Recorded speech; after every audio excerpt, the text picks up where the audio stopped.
It sounds wonderful what you want to do. I'll tell my friends about it. I spoke with some of the students at the College of Arts and Theatre. I think they'll do the stories you want. Some of the students of the College in Art and Theatre started their own Iraqi group called Najin, Survivors.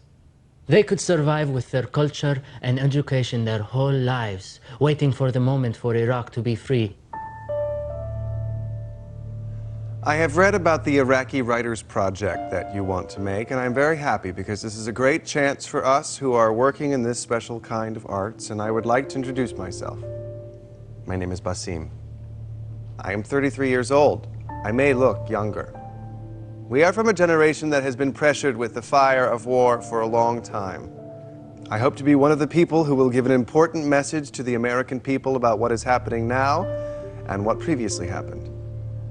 I adore the Beatles, listen to Eric Clapton, die with Jim Morrison's melodies, suffer a lot when I cry on Louis Armstrong, and my taste for life won't be complete if Bob Marley is not with me.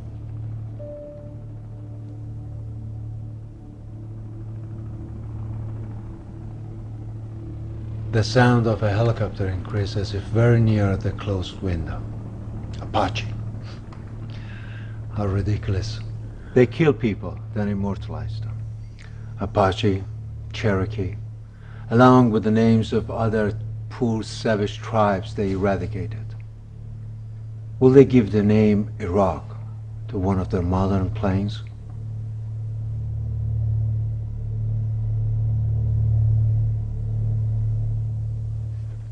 There is a wise saying, if you not be my brother in religion, you be my brother in humanity.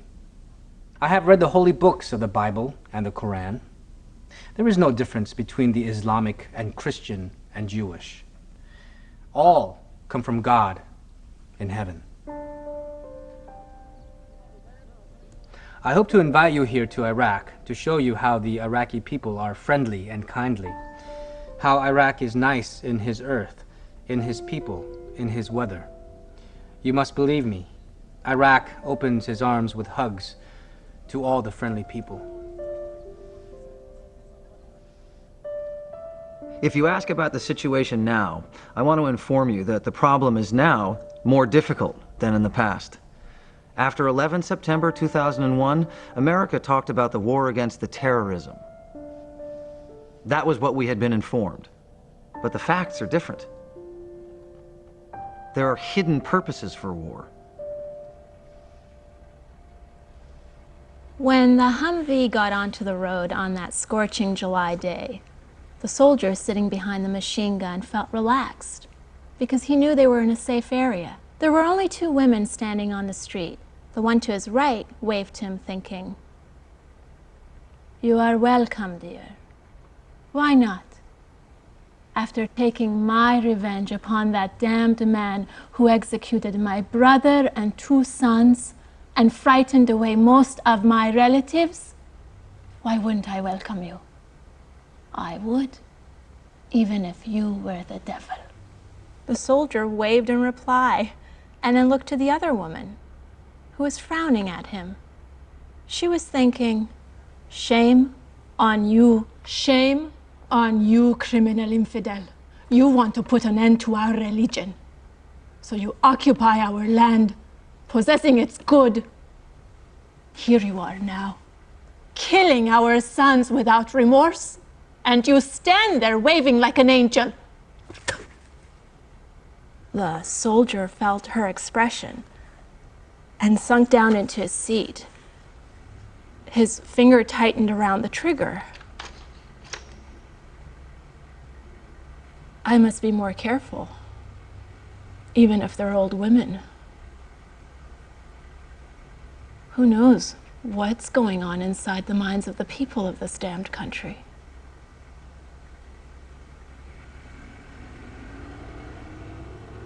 After leaving the Abu Ghraib prison, his friends noticed he had changed into quite a different person from who he had been before he was arrested by the Americans. He had become isolated, sad, preferring silence now to his usual talkative ways. But when the scandal of the Abu Ghraib prison became public, He came out of his silence and started a fierce propaganda against the savage Americans. He wouldn't rest until the conversation arrived at his favorite topic, the scandal of the Abu Ghraib prison. One day, immersed in such enthusiasm, he proclaimed out loud to a crowded cafe, "Cowards! They made me choose between being murdered or raped." A friend asked jovially, "What'd you choose?" Just then, sensing the awkward situation he came to be in, he said in a loud voice, "Well, being murdered, of course."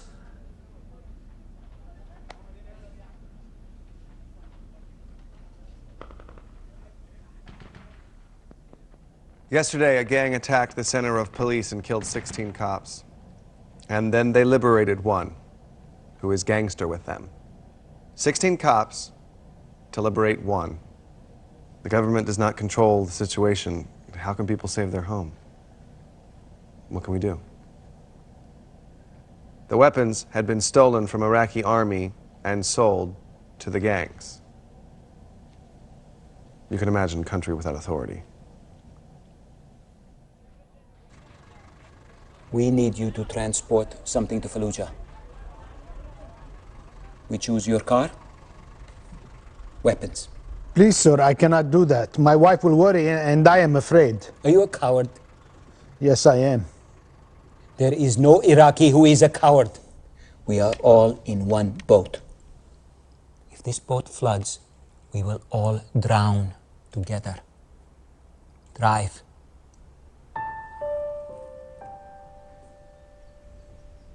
Today, the sun was shining in the sky and in the mind of Iraqis. It was not just election day, it was party. Iraq was the groom and his bride was democracy, freedom. I will send you some pictures about the event of a car bomb in Hila City, which killed 125 and injured more than 200 that was in public market. It is a hard problem. And the strange thing was that the family of the man who did this criminal work made a party and celebration. This family are from a foreign tribe. He came to Iraq to make this crime. Our eyes cry. They drop blood. I got sick when I saw this sin. What can we do? The countries beside Iraq makes these crimes. All of us pray to God to save our home. Only God can save us. Iraq today is like a hell, and we are suffering. I have 2 boys, 2 girls. I love my wife and family, as well as I love my country, and I wish to do something in order to serve my country. I don't believe in weapons. I hate the war, and I also don't believe in any cause which leads the people to hate. The people here in Iraq suffer from freedom, which was forbidden in the past under Saddam's regime. The people lived under injustice in the old regime. You can't change their life immediately. The freedom needs people who understand it. It is unbalanced freedom. It is freedom without principles, without rules, without law. It is disorder. It is a jumble.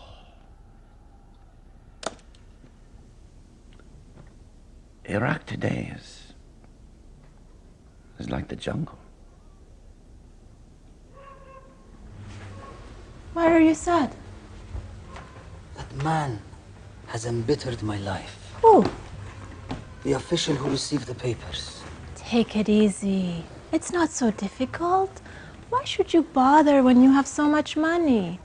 Didn't you bribe him appropriately? The problem is, he doesn't accept bribes. What? Isn't that kind extinct? Anyway, what about your relations? Can't they force him? It seems he won't yield, no matter what the pressure. Then we have no choice but murder. What? Murder? Anything but murder.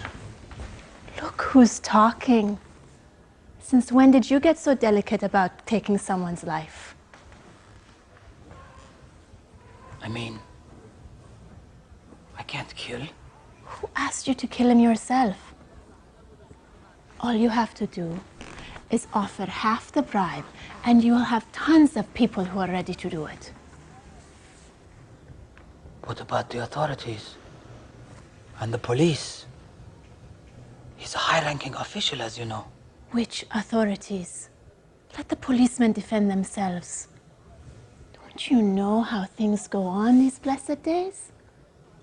After his murder, there will be someone to say that the previous regime or the terrorists committed some new crimes against our people by killing this faithful official. Then, the case will be filed and registered against an unknown.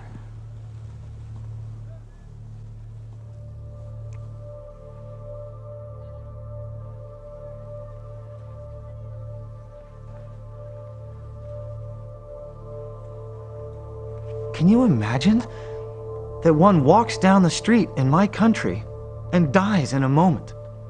Maybe by shotgun blast, or by bomb, or by someone killing him to get his money. In my country, the people are killed from moment to moment. It is not home. It is hell.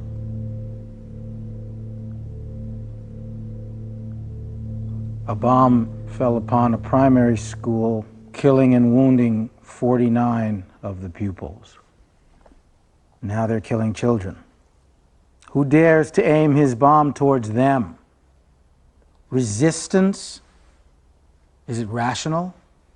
Even if he didn't mean to, is it possible for a patriotic fighter to send bombs at random where he won't even know where they fall? No. He must be a criminal. Why should we always be targets for the death angel, taking any one of us as he wishes, without him being punished?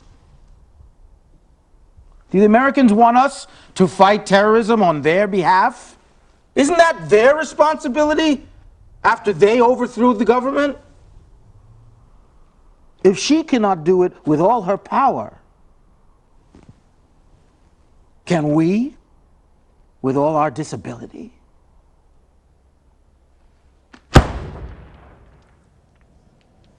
Do you know Ali Ahmed? I don't know anyone by that name. But he's one of the group that you meet with. I don't know their names. He's a tall, thin man. He's an engineer. Oh, Abu Ahmed. It's a strange way of calling people. Every time I mention names, you say Abu Ahmed, Abu Ali, Abu fuck! I don't understand this way of yours. That is what I'm trying to say. What do you mean? You don't understand us. In this, you are right. How amazing. Then you can spread your justice among us as you pretend, as you don't understand us. America came to the Middle East to plant the democracy. This is good to see it from surface, but in fact should kill everything, including life itself. If the Americans would leave, it will make the situation worse. They held me prisoner for 3 days. I made them very angry. They also threatened my daughter. She studies at the College of Law, and she was always talking about me by pride. My wife is very angry with me. She told me that I may lose her and the family, and she described me as a foolish man who helped the people and caused injury to my family. Sometimes she claimed divorcing me, but my children, they stand up against her. Now I am between hammer and the anvil. I'm so sorry to trouble you. Is America unable to help me? Or she destroyed Iraq and let the people stay in suffering and watch them?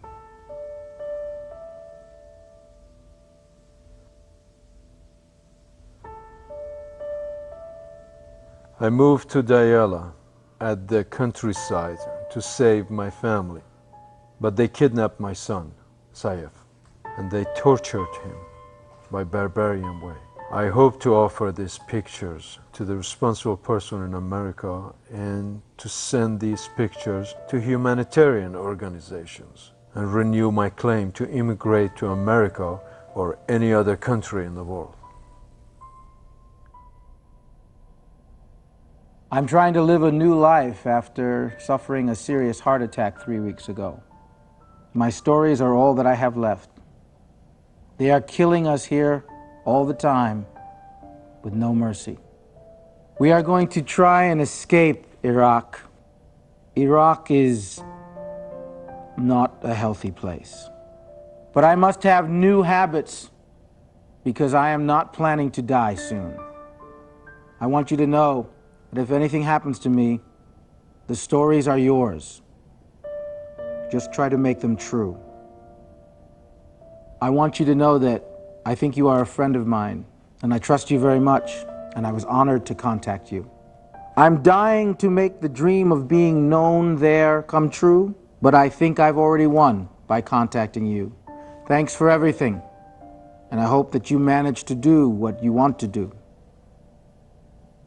I hope to see you one day.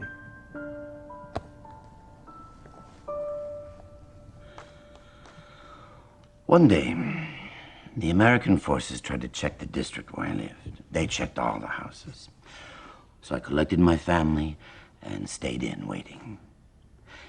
That was the first time I met American people by face and talked with them. When they came to my house, I was sitting nearby the gate. One of them knocked on it. I opened it and said, "Welcome." One of them said, "Hello, please, sir, can we enter to check?" And I said, "Yeah, sure, come in, please." And one of them, I think he was the leader, he said, "It is just routine. We check the house about the weapons. Can we, please?" And I said, "I am welcoming you into my humble house, and there are no weapons. You must believe me." And he said, "Why must I believe?" I said simply, "I don't believe in weapons. I believe in mind, and also I believe in God.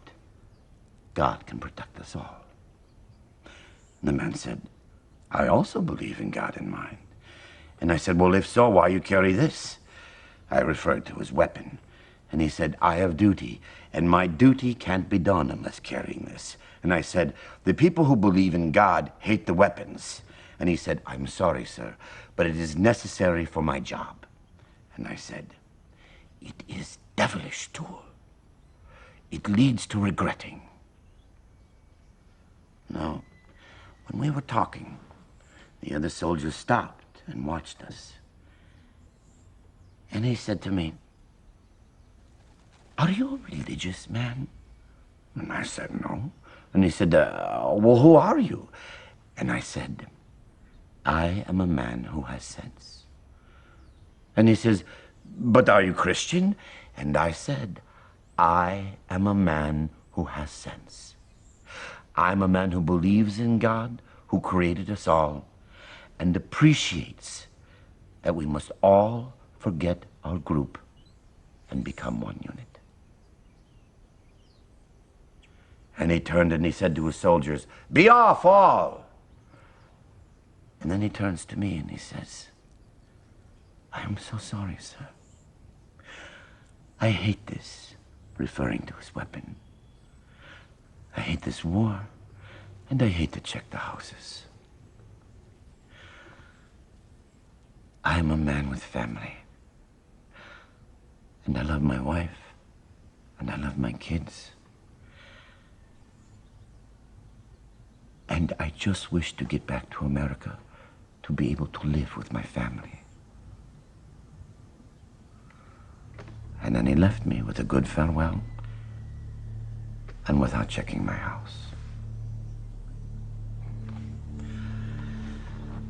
And when I returned to my family, I told them the ethics is power against the occupation.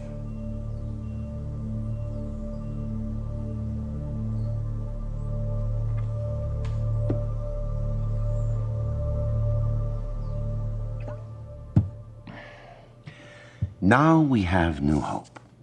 There is no work without hope. All the successful works start first with a dream, then hope, then getting the fruit. You have planted optimism in my heart. If they can get to America, If they can reach the American reader, I will write all these stories. I can write all these stories to you, and I will never be tired. I will never be tired. I hope to see you soon. And I need to thank you face to face. I hope that for the future. I thank you very much for all your efforts. Mano's friend to Iraqis.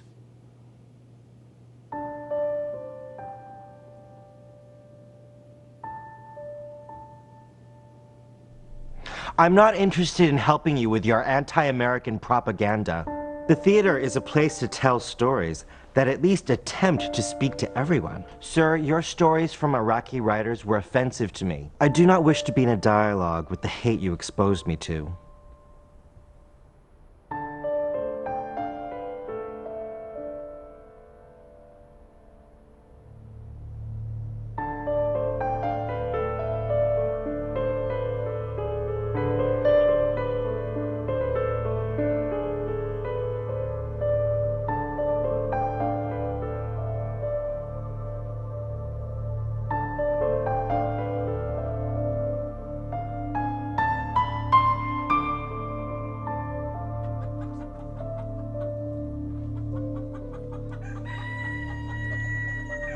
Sammy was a hot-tempered man inclined to violence when it came to sorting out problems with others. The villagers avoided any confrontations with him that might ignite his fury. Although he needed little, if any, to be angry with them.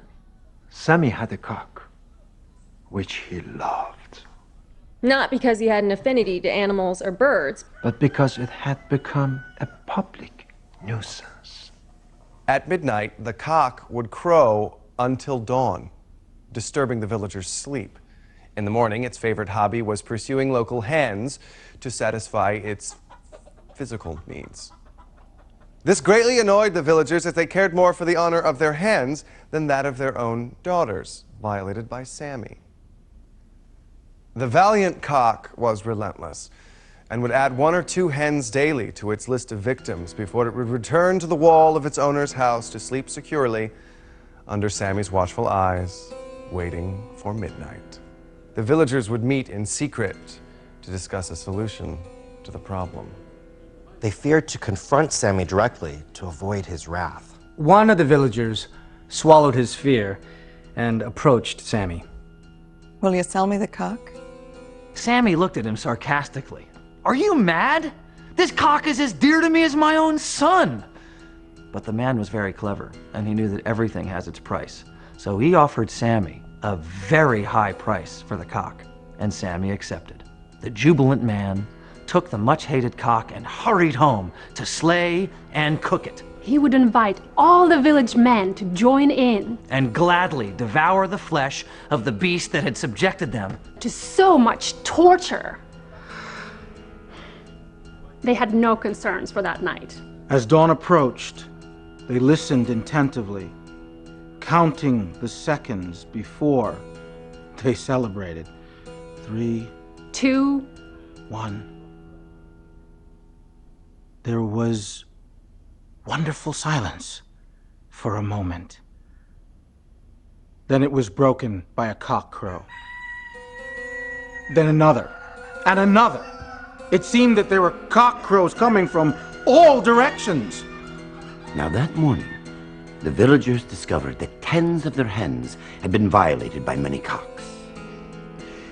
Now when Sammy saw this, he laughed at them. They asked him, where had all the cocks come from? And Sammy, still enjoying his laugh, said, Well, they're mine, of course. But we didn't know about the others. Well, that's your problem. They've been living all along in the back of my house in the garden. But why did we never hear the others? Well, they were always afraid to come out.